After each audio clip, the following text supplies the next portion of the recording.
নদী ও পরিবেশ রক্ষা নিয়ে মুখ্যমন্ত্রীর কড়া নির্দেশের মাঝে মহেশতলার বাটানগরে হুগলি নদীর পার সংলগ্ন সৃজন প্রজেক্টকে ঘিরে তীব্র উত্তেজনা। বেআইনি ভরাটের অভিযোগে মাটি বোঝায় 5টি ডাম্পার আজকে বিক্ষোভ দেখালেন স্থানীয়রা। পরে মহেশতলা থানার পুলিশ গিয়ে গাড়িগুলি আটক করে। বাসিন্দাদের দাবি, প্রজেক্টের কাজের জন্য নদীর পাড়ের বড় বড় গাছ কেটে ফেলা হচ্ছে এবং বেআইনিভাবে ভরাটের কাজ চলছে। এর ফলে নদী ভাঙন ও পরিবেশের মারাত্মক ক্ষতির আশঙ্কা তৈরি হয়েছে। খোদ মুখ্যমন্ত্রীর কড়া নির্দেশ সত্ত্বেও সৃজন প্রজেক্ট কর্তৃপক্ষ কোনো নিয়ম নীতির তোয়াক্কা করছে না বলেই অভিযোগ। স্থানীয়রা অবিলম্বে এই কাজের বৈধতা খতিয়ে দেখার দাবি জানিয়েছেন। এ বিষয়ে প্রজেক্ট কর্তৃপক্ষের কোনো প্রতিক্রিয়া মেলেনি। 5টি ডাম্পার আটক করে তদন্ত শুরু করেছে পুলিশ। যে খবরের দিকে নজর রাখছি, মুখ্যমন্ত্রীর কড়া নির্দেশের পরও বেআইনি ভরাট, মহেশতলার সৃজন প্রজেক্টে বিক্ষোভ, 5টি ডাম্পার আটক। নদী ও পরিবেশ রক্ষা নিয়ে মুখ্যমন্ত্রীর কড়া নির্দেশের মাঝেই মহেশতলার বাটানগরে হুগলি নদীর পার সংলগ্ন সৃজন প্রজেক্টকে ঘিরে তীব্র উত্তেজনা। বেআইনি ভরাটের অভিযোগে মাটি বোঝায় 5টি ডাম্পার আটকে বিক্ষোভ দেখালেন স্থানীয়রা। পরে মহেশতলা থানার পুলিশ গিয়ে গাড়িগুলি আটক করে। বাসিন্দাদের দাবি, প্রজেক্টের কাজের জন্য নদীর পাড়ের বড় বড় গাছ কেটে ফেলা হচ্ছে এবং বেআইনিভাবে ভরাটের কাজ চলছে। এর ফলে নদী ভাঙন ও পরিবেশের মারাত্মক ক্ষতির আশঙ্কা তৈরি হয়েছে। খোদ মুখ্যমন্ত্রীর করা নির্দেশ সত্ত্বেও সৃজন প্রজেক্ট কর্তৃপক্ষ কোনো নিয়ম নীতির তোয়াক্কা করছে না বলেই অভিযোগ।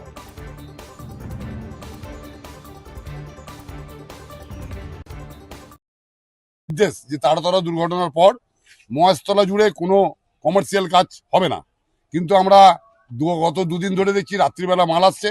আজকে সকালবেলা আমরা বাটা হাউজিং এর সামনে 5টা গাড়িকে ধরেছি, ছাই ভর্তি করে দিয়েছে, অবৈধভাবে জলাভূমি ভরাট করছে সৃজনী গ্রুপ।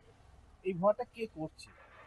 এর সঙ্গে আমরা জানি যে এই পুরো কাজটা দেখাশোনা করতো তাপস চক্রবর্তী, এখানকার পৌরপিতার হাজবেন্ড, আর 26 নম্বর ওয়ার্ডের তরুণ মণ্ডল এবং আবু তালেব মোল্লার সঙ্গে জড়িত আছে। আপনারা কি চাইছেন?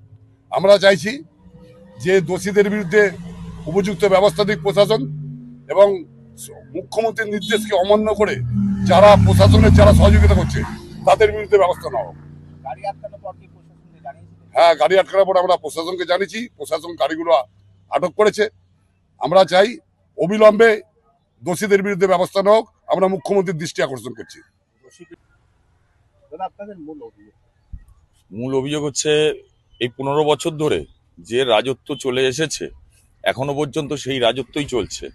বারবার করে আমাদের মুখ্যমন্ত্রী বিভিন্ন ধরনের বার্তা দেওয়া সত্ত্বেও সেই বার্তাকে উপেক্ষা করে প্রত্যেকে যারা এখনো পর্যন্ত কমিশনার রয়েছে তারা প্রত্যেকের কাজ চালিয়ে যাচ্ছে, দুর্নীতি চালিয়ে যাচ্ছে। এই দুর্নীতির পেছনে প্রশাসন কেন কোনো ব্যবস্থা নিচ্ছে না বা কার হাত রয়েছে যে মুখ্যমন্ত্রীর অর্ডারকে, মুখ্যমন্ত্রীর নির্দেশকে উপেক্ষা করতে পারে, সেটা একটু আমাদের জানার বিষয়। এবং আজকে যে কারণে ধরা, যেখানে মুখ্যমন্ত্রী বলে দিয়েছেন বারবার করে যে কোনো রকম অবৈধ নির্মাণ, এই মুহূর্তে মহেশতলার নাম উল্লেখ করেছেন যে অবৈধ নির্মাণ হবে না, সেই জায়গায় দাঁড়িয়ে অবৈধ নির্মাণ কাজ চলছে এবং বিভিন্ন ধরনের মাল পড়ছে। আজকে এতগুলো গাড়ি আপনাদের সামনে আটক হলো এবং এই ধরনের চালানে, এটা কিসের চালান বারবার করে জিজ্ঞেস করা সত্ত্বেও কেউ বলতে পারছে না। কে মাল দিচ্ছে, কোথা থেকে মাল আসছে, কেউ জানে না। সবই